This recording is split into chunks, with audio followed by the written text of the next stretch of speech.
Okay, let's look at an application involving the motion of a sine wave.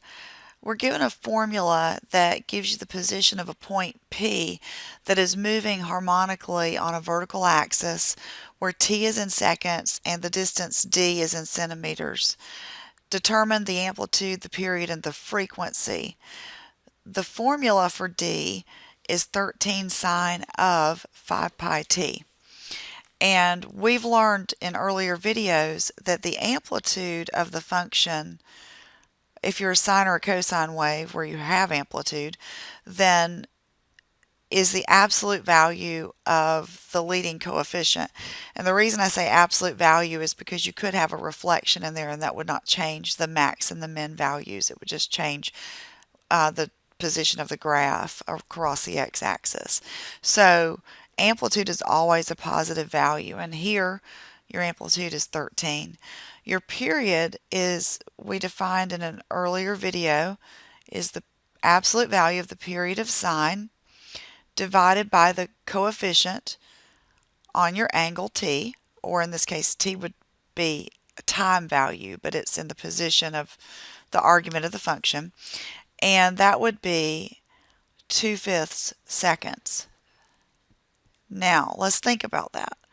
If you complete one cycle of sine in 2/5 of a second, then how many cycles would you complete in 1 second?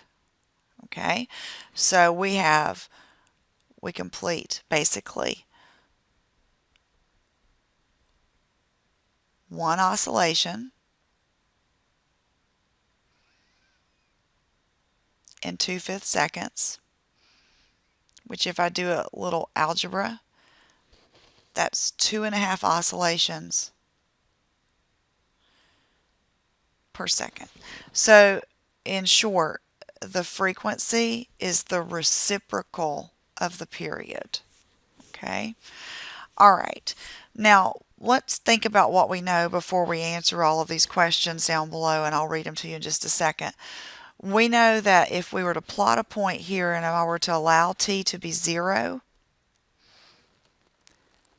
okay, if I allow t to be 0, we know that sine of 5 pi times 0 would be sine of 0, and since sine of 0 is 0, 13 times 0 would give us 0.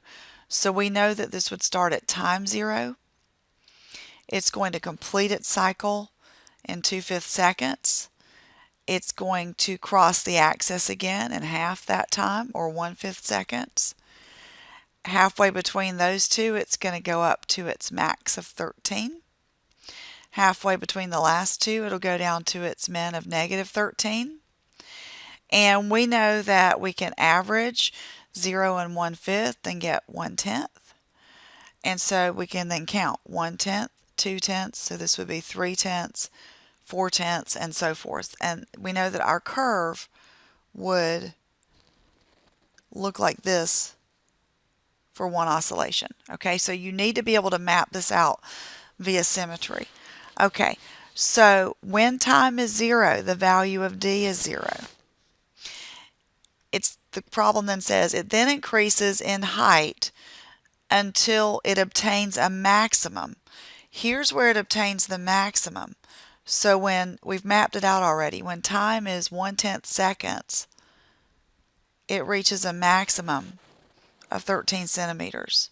It then reverses direction and decreases in height until time where it gets here, which is 3/10 seconds, at which time it's going to reach a minimum. Okay, now the position is negative 13, so the minimum value is negative 13. Okay, then it's going to reverse direction, okay, to increase to a height again of 0 centimeters at time 2/5 for it to complete one full oscillation.